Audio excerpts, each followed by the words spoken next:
नमस्कार, आदाब, सत श्री अकाल मित्रों। समाधान कार्यक्रम में एक बार पुनः आप सभी का स्वागत है। पिछली बार हम चर्चा कर रहे थे कि यदि कोई तकलीफ़ देता है तो उसके लिए मन में बहुत नेगेटिव फीलिंग्स आ जाती हैं और परेशानियां बढ़ जाती हैं।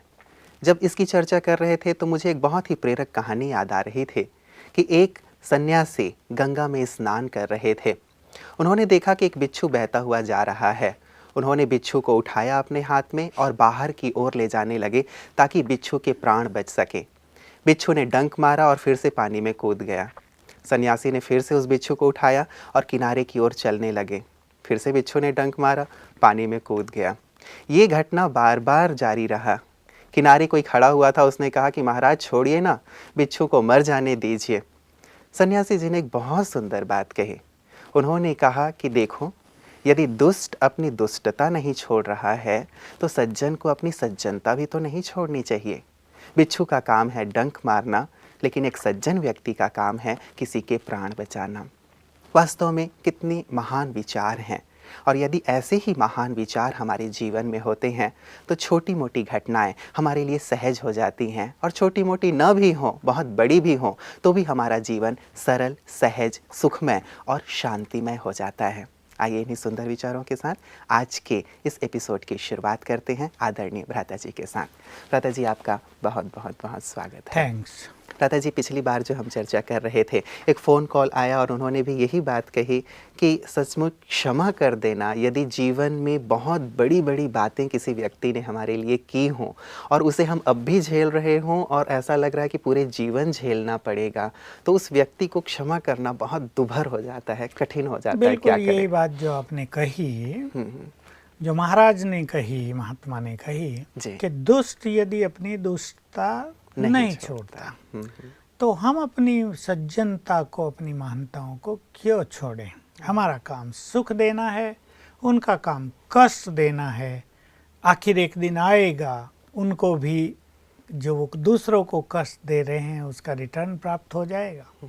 हम जो दूसरों को सुख दे रहे हैं हमें उसका रिटर्न प्राप्त हो जाएगा।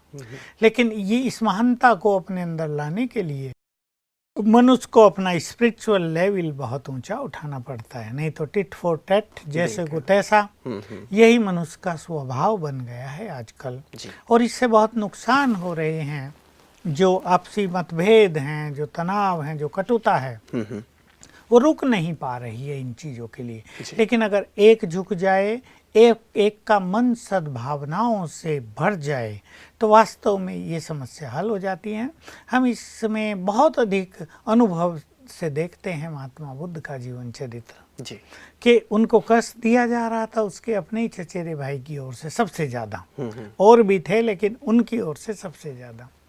लेकिन उनकी सहनशीलता, उनकी सद्भावनाएं, ये तो सचमुच प्रशंसनीय है। और आखिर जीत उनकी, नाम उनका है, आज गायन उनका है, महिमा और धर्म उनका है। करोड़ों लोग संसार के उनके अनुयायी हैं, और देवदत्त को कोई नहीं पहचानता। तो एक ऐसा व्यक्ति जो क्रूर हो, तत्कालीन तो अपने को अच्छा महसूस करता है और ये भी सोचता है मेरी विजय हो रही है, लेकिन वो सदा के लिए हार जाता है। जी जी जी, एक बहुत सुंदर बात है भ्राता जी आपने कही। यदि पूरा इतिहास खंगाला जाए तो सचमुच ऐसे लोगों की ही स्तुति की जाती है, महिमा की जाती है, उन्हें आदर्श माना जाता है, जिन्होंने सत्य का राह अपनाया, जिन्होंने सहा सत्य के लिए, और जिन्होंने कष्ट दिया। शायद मैं समझता हूँ कि कहीं भी उनकी न प्रतिमा है और न ही कहीं उनका जिक्र है। अगर प्रतिमा बना भी दी जाए तो उस पर कौवे ही बैठते हैं और वो धूल लक्कड़, और यदि बनाते भी हैं भ्राता जी रावण की प्रतिमा तो उसे जला भी देते हैं, क्योंकि वो बुराई का प्रतीक है। बिल्कुल ऐसी बात है। भ्राता जी, मैं आपको आज के प्रश्न की ओर लिए चलता हूँ। ये हमारे पास स्वाति दुबे जी का डाल्टनगंज से आया है। ये कहती हैं कि हम ज्ञान में नए नए जुड़े हैं और हमने सुना है कि भोग लगाने से भोगनाएं समाप्त हो जाती हैं, सभी समस्याएं नष्ट हो जाती हैं। कृपया बताएं कि भगवान को भोग लगाने की विधि क्या है। और ये आगे भी पूछती हैं कि भगवान हमें दिखाई नहीं देते, उन्हें हम कैसे देख सकते हैं। भगवान को देखना भी है और जो अभोक्ता है, जो खाता नहीं, उसे भोग भी खिलाना लगाना है। है। बहुत सुंदर और यूनिक बात है ना। यही स्पिरिचुअलिटी की अपनी सुंदरता है जी। ईश्वरीय ज्ञान और योग की यही ब्यूटी है कि जो दिखता नहीं उसको हमें देखना है और जो खाता नहीं उसको खिलाना है। तो हमारी एक बहन तो इस पर पूरा अच्छा लेक्चर ही देती है, भोग लगाओ और भोगनाएं मिटाओ। देखिए, हम मनुष्यों को खिलाते रहे, परिवार को खिलाते रहे, लोग अपने गुरुओं को भी भोग लगाते हैं, हालांकि गुरुओं से कुछ मिलता जुलता नहीं है, धोखा ही मिलता है। लोग देवी देवताओं को भोग लगाते हैं, लेकिन अपने परम पिता को भोग लगाना ये सचमुच एक बहुत बड़े प्यार का प्रतीक है। हम अपने प्यार को अर्पित करते हैं उसको। भोजन तो वो नहीं खाता, लेकिन हमारे प्यार और भावनाओं को वो स्वीकार कर लेता है जी। देखिए, एक आम मान्यता भी है, भगवान हमें खिला रहा है तो पहले हम खिलाने वालों को ऑफर कर दें।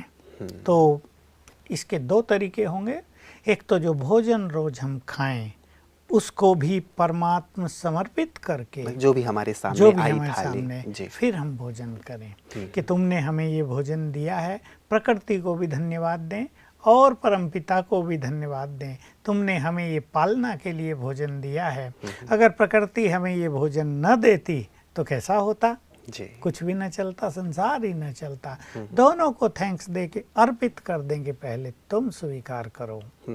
हालांकि वो नहीं खाता, लेकिन स्वीकार अवश्य करता है जी। और दूसरी चीज कि जो गृहिणी हैं उनको चाहिए रोज न कर सकें तो हफ्ते में एक दिन अवश्य अपने घर को साफ सुथरा करें, अपने किचन को बिल्कुल अच्छा करें और उसी की याद में बहुत अच्छा भोजन बनाएं। उसे बात करते हुए, हम आज तुम्हारे लिए भोग बना रहे हैं, तुम तो प्यार के सागर हो, तुमने हमें 84 जन्म खिलाया है, अब हमारी बारी है, हम तुम्हें स्वादिष्ट भोजन खिलाएंगे, तुम तो हमारे परम पिता हो, सच्चे मित्र हो, मेरे प्रियतम भी हो।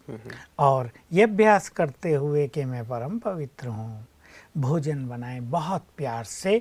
प्यार और श्रेष्ठ फीलिंग्स, पवित्रता के वाइब्रेशंस इस तरह भोजन में भरेंगे, क्योंकि ऐसे भोजन को ही भगवान स्वीकार करेगा। कोई चाहे हम कुछ भी बना दें, कैसे बर्तनों में बना दें, गंदे संदे किचन में बना दें, अपने को भी स्वच्छ न करें, बना दें, वो भगवान तक पहुंचता ही नहीं है।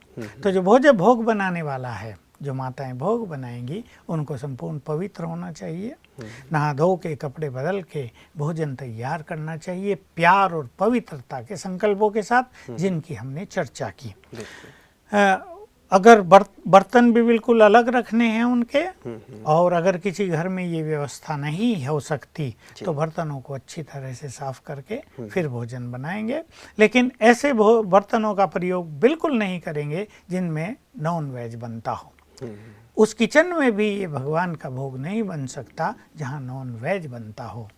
फिर बहुत अच्छी तरह अलग बर्तनों में भोजन रख कर, एक फल भी रखें, पानी भी रखें और रख दें बाबा के सामने, और मन से बाबा का आह्वान करें कि आ जाओ, इस भोग को स्वीकार करो, ये हमने तुम्हारे लिए बनाया है, ये ब्रह्मा भोजन है, हमारा जो भंडारा है वो तुम्हारा ही भंडारा है, भोलेनाथ का ही भंडारा है, ये प्यार से बनाया हुआ भोजन स्वीकार करो। और अगर बहुत अच्छा मेडिटेशन है तो फील करें शिव बाबा ब्रह्मा तन में प्रवेश करके नीचे आ गए हैं, और अपने हाथ से उन्हें भोजन खिलाएं बहुत प्यार से। इससे भगवान तृप्त होते हैं, इससे वो प्रसन्न होते हैं, इससे वाइब्रेशंस घर में बहुत सुंदर फैलते हैं, क्योंकि बनाने वाले ने बहुत प्यार से और पवित्र वाइब्रेशंस में रहकर बनाया है, और परमात्मा उपस्थिति का अनुभव भी होता है, तो अनेक आपदाएं इससे समाप्त हो जाती हैं। तो इसी को कहा जाता है कि भोग लगाओ और भोगनाएं मिटाओ। इससे कई समस्याएं समाप्त होती हैं। हमने देखा, हमने भी ये बहुतों से प्रयोग कराए हैं जो बिल्कुल कठिन काम थे, घर में आपदाएं विपदाएं आ रही थी, धन का बहुत अभाव हो रहा था, कष्ट थे। मैंने उन्हें कहा 7 दिन लगातार जरा शिव बाबा को भोग लगा दो, जो कुछ भी तुम्हारे पास हो कम से कम उसी का लगा दो, ड्राई फ्रूट हैं तो 5 वो रख दो, और कोई फल है वो रख दो, नहीं तो एक सब्जी बनाओ और 2 रोटी बनाओ सुंदर सी, वो रख दो। भगवान को इन सब चीज़ों का तो कोई मतलब नहीं, महत्व नहीं, उसे तो चाहिए हमारा प्यार और हमारी भावनाएं।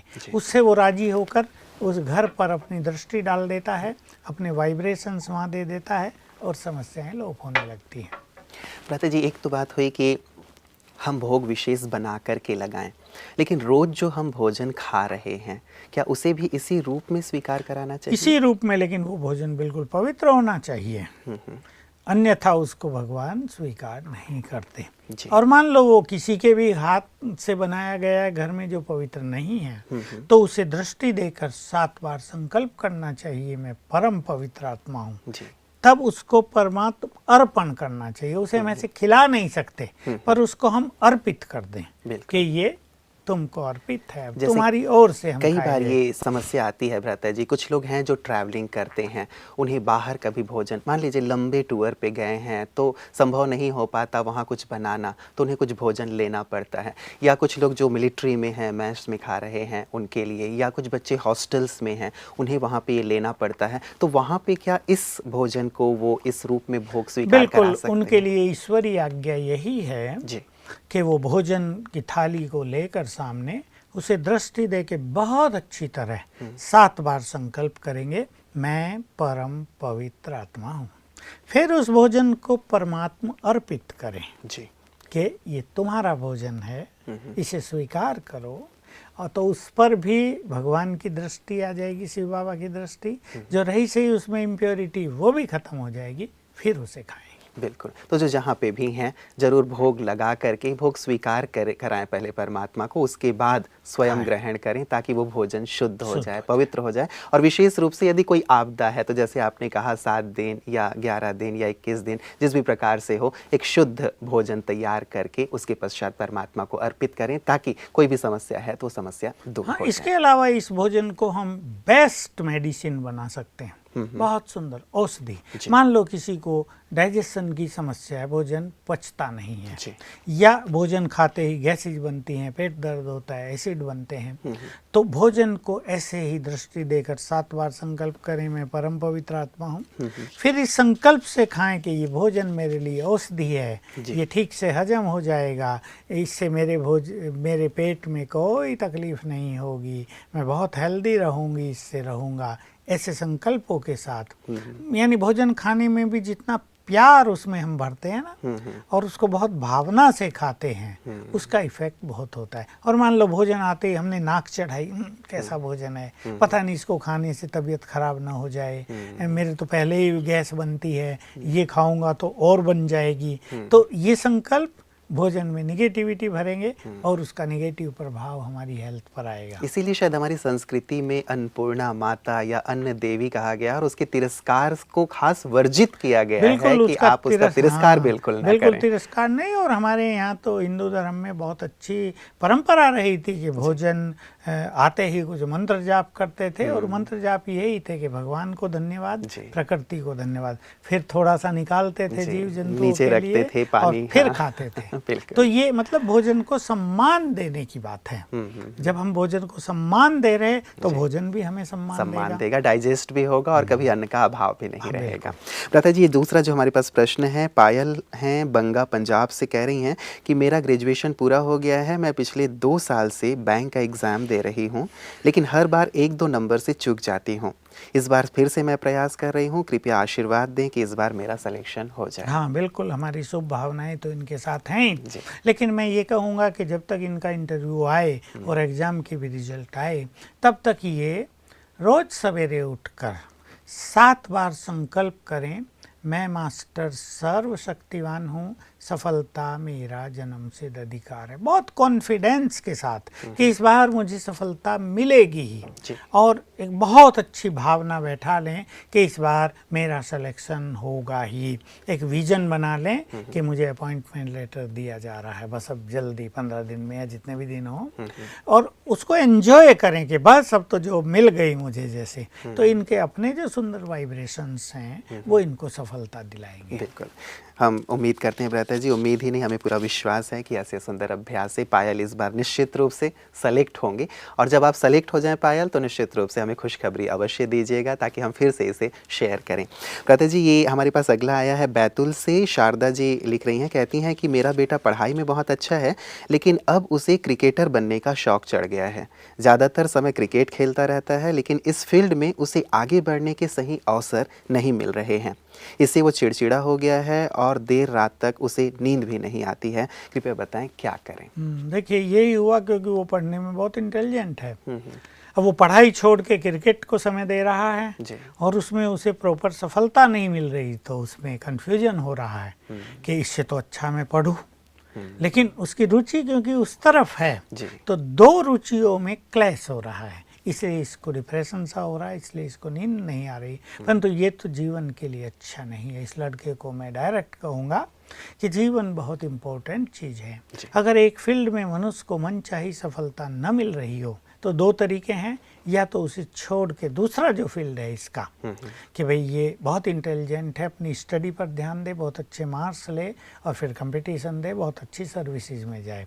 और अगर इसको इच्छा है कि नहीं मुझे तो क्रिकेटर ही बनना है, तो ये निराश न हो और पुनः पुनः प्रयास करे, अच्छा खेले। ये इसको पता चल जाना चाहिए कि उसकी गलती कहाँ हो रही है, उसकी कंसंट्रेशन में गलती हो रही है, या वो इमोशनल बहुत है, जल्दीबाजी बहुत कर देता है। क्योंकि क्रिकेट एक ऐसा खेल है कि इसकी सफलता के लिए मानसिक बैलेंस बहुत जरूरी है, निर्भयता बहुत जरूरी है, एंजॉय करें। गेंद आ रही, बस गेंद ही दिख रही हो, ऐसा कंसंट्रेशन, और एंजॉय करें खेल को। जल्दीबाजी कर देना और मुझे फटाफट रन बना लेने हैं, छक्के चौके मारने, इससे आउट हो जाते हैं। दो बातें शायद हो सकती हैं भ्राता जी, जो मेरी भी समझ में आ रहा है, कृपया इस पे प्रकाश डालें। एक बात तो ये कि संभव है कि बहुत अच्छा प्लेयर है, बहुत अच्छी प्रैक्टिस कर रहा है, बहुत अच्छी मेहनत कर रहा है, जैसे इनकी माँ बता रही हैं, और संभवतः वो अपनी खामियां दूर भी कर रहा हो। लेकिन खेलों में भी भ्राता जी आजकल पॉलिटिक्स आ गया है, तो उसमें संभवतः इन्हें वो अवसर प्रदान न किए जा रहे हों, जिसके कारण इनमें चिड़चिड़ापन और डिप्रेशन आ गया हो। ये भी एक प्रॉब्लम संभव है। बिल्कुल, ये आजकल प्रॉब्लम जहाँ तहाँ चल ही रही है। और इसका कारण भी है कि उनके लड़के बहुत सारे खेलते हैं, वो अपनों को आगे बढ़ाना चाहते हैं, उन्हें देश आदि की तो चिंता नहीं होती। आजकल के तो नेता ऐसे ही हैं, उनका लड़का आगे जाना चाहिए, वो टीवी पर आ जाए, उसका नाम हो जाए। लेकिन मैं इनको कहूँगा, ये जैसे ही खेल शुरू करने जाएं तो ये 7 बार ये अभ्यास करके जाएं, मैं मास्टर सर्वशक्तिवान हूँ, सफलता मेरा जन्मसिद्ध अधिकार है। और अपनी इस बात को परमपिता पर अर्पित कर दें। देखिए, मैं तो सच्चे मन से खेल रहा हूँ और ये मेरा टारगेट है, आगे तुम संभाल लो। उसे अपना खुदा दोस्त बना लें, तो वो भी इनकी लाइन बहुत अच्छी क्लियर करेंगे। और निश्चित रूप से जो पॉलिटिकल डिस्टर्बेंस है, या पॉलिटिकल ना हो और रोकाई हो, ये समाप्त हो जाएगा और इन्हें सफलता अवश्य मिलेगी। तो अपनी तरफ से अपना प्रयास जारी रखें। और आपने बहुत सुंदर प्रैक्टिस भी इन्हें दे दी है कि मैं मास्टर ऑलमाइटी हूँ, सफलता मेरा जन्मसिद्ध अधिकार है। निश्चित रूप से इस अभ्यास को करके जाएंगे तो सेंचुरी लगा के आएंगे और 10 के 10 विकेट झटक के आएंगे। ऐसे हम इन्हें शुभकामनाएं देते हैं। भ्राता जी, अगला हमारे पास प्रश्न दिल्ली से आया है। पुनीत जी कह रहे हैं कि मैं शर्मीले नेचर का हूँ, इंट्रोवर्ट हूँ, ऑफिस में सब लोग इसीलिए मेरा मजाक उड़ाते हैं और इसके कारण मैं कई नौकरी छोड़ चुका हूँ। कृपया बताएं कि मुझे ऐसे में क्या करना चाहिए। देखिए, नौकरी छोड़ने की तो बात नहीं, जब वो मजाक उड़ाएं तो ये भी मुस्कुरा दिया करें।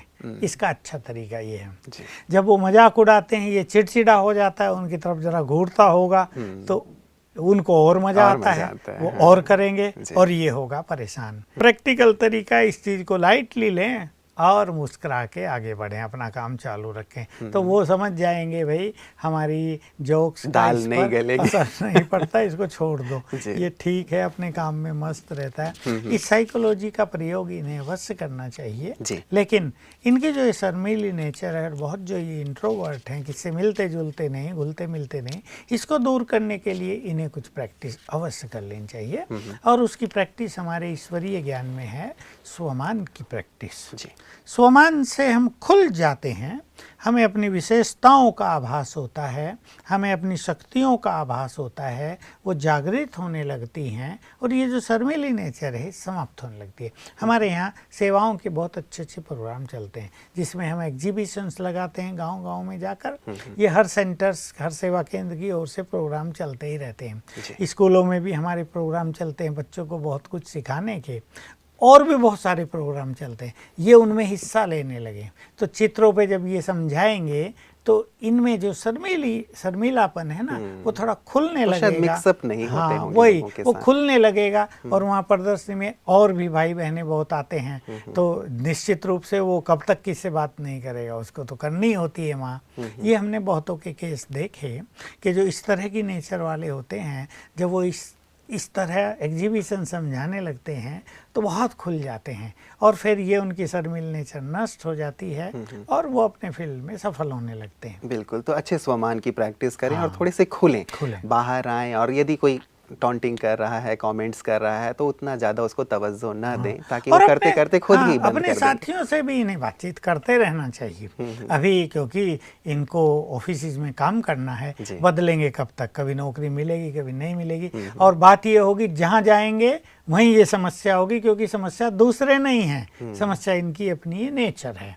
इसलिए नौकरी बदलने से तो काम नहीं चलेगा, बदलनी तो पड़ेगी इन्हें अपनी नेचर। बस ये थोड़ा थोड़ा सा घुलने मिलने लगे लोगों से और अपने यहाँ जो सेवा के कार्य चलते हैं उनमें हिस्सा लेने लगे तो इस नेचर से बाहर आ जाएंगे, पावरफुल भी बन जाएंगे, निर्भय भी हो जाएंगे, मुस्कुराना भी सीख लेंगे और दूसरों से बात करने में इन्हें हिचक भी नहीं होगी। बिल्कुल। प्रथा जी, ये रजनी जी हैं चंबा से, कहती हैं कि मैं कुछ समय से ब्रह्मा कुमारीज विद्यालय में जा रही हूँ। योग में मेरी रुचि है लेकिन योग लगता नहीं और एकाग्रता भी नहीं होती है, कैसे योग लगे? ये कुछ आने वालों की समस्या रहती है। देखिए, कोई व्यक्ति तो ऐसा है बचपन से ही उसका स्वभाव बहुत अच्छा, उसकी नेचर बहुत अच्छी, खुश रहने की नेचर, सरल स्वभाव है, एकाग्रता बहुत अच्छी है।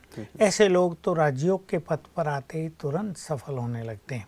लेकिन ऐसे भी कुछ हैं जो बहुत कुछ अपने साथ लाए हैं नेगेटिविटी, जिनका बचपन से लेकर और पढ़ने तक का युवा काल किसी बुरे संग में बीत गया है। उन्होंने अपने मन को बहुत भटका दिया है, कुछ गलत काम भी कर लिए हैं। कई लोग तो ऐसे हमारे पास आते हैं जिन्होंने जीवन भर शराब पी है, एकाग्रता बिल्कुल नहीं होती है। हमसे पूछते हैं, पता चलता है बहुत शराब पी है। तो शराबी का ब्रेन एकाग्र नहीं हो सकता, वो तो विचलित होता रहेगा। तो ऐसे जो लोग आते हैं और इनकी भी ये बात ठीक है कि इनका योग नहीं लगता, इनको आनंद भी नहीं आता, तो पहला ध्यान तो इन्हें देना चाहिए सवेरे उठने पर। ये सवेरे अवश्य उठें क्योंकि सवेरे प्रकृति का जो सौंदर्य है। सवेरे का भाव क्या है? सवेरे का भाव है 4 बजे उठना, सूर्योदय से बहुत पहले उठना। और तब दूसरी बात ये होती है कि परमात्म शक्तियां हमें बहुत मिलती हैं, यानी हमारा परम पिता हमें बहुत कुछ देने के लिए तत्पर रहता है।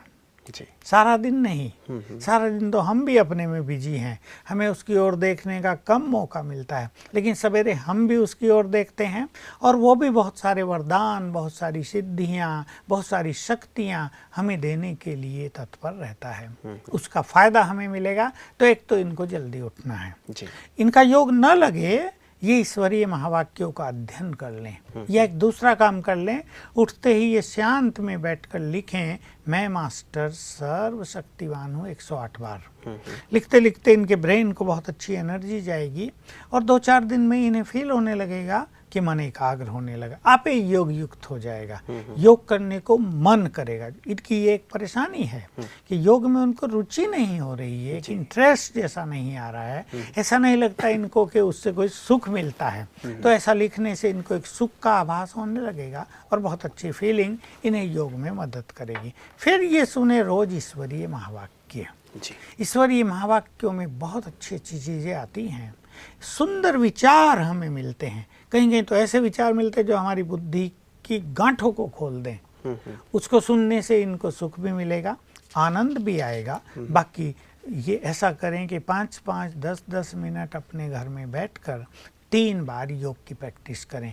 कमेंट्री की सीडी ले लें, उनको सुने, उनके अनुसार चिंतन करें, विजुअलाइजेशन करें। इस तरह धीरे धीरे प्रैक्टिस करने से, लंबा समय इनको नहीं बैठना, ये सोचे मैं भी घंटों बैठकर योग करूं, वो नहीं।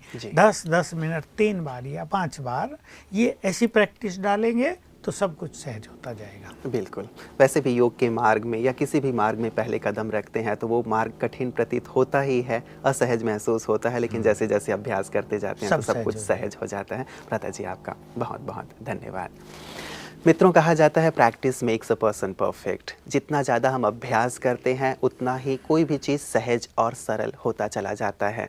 हिंदी में भी कहा जाता है कि करत करत अभ्यास के जड़मति होत सुजान। कोई भी चीज़ सहज तब बन जाती है जब हम लगातार अभ्यास करते रहते हैं। इसीलिए योग के मार्ग में यदि आपने शुरुआत की है, आप हमारे नए नए दर्शक हैं या फिर आप योग करना प्रारंभ कर रहे हैं ब्रह्मा कुमारी इस केंद्र में जाके, तो लगातार अभ्यास करते रहें। आप पाएंगे कि कुछ दिन के बाद योग बहुत ही सरल और सहज हो गया है। हमारी ढेर सारी शुभकामनाएं कि आप योग मार्ग में बहुत आगे बढ़ें और जीवन की तमाम समस्याओं को सहज रूप से, सरल रूप से मुक्त होते जाएं समस्याओं से। इन्हीं शुभकामनाओं के साथ आज के लिए दीजिए इजाज़त। नमस्कार।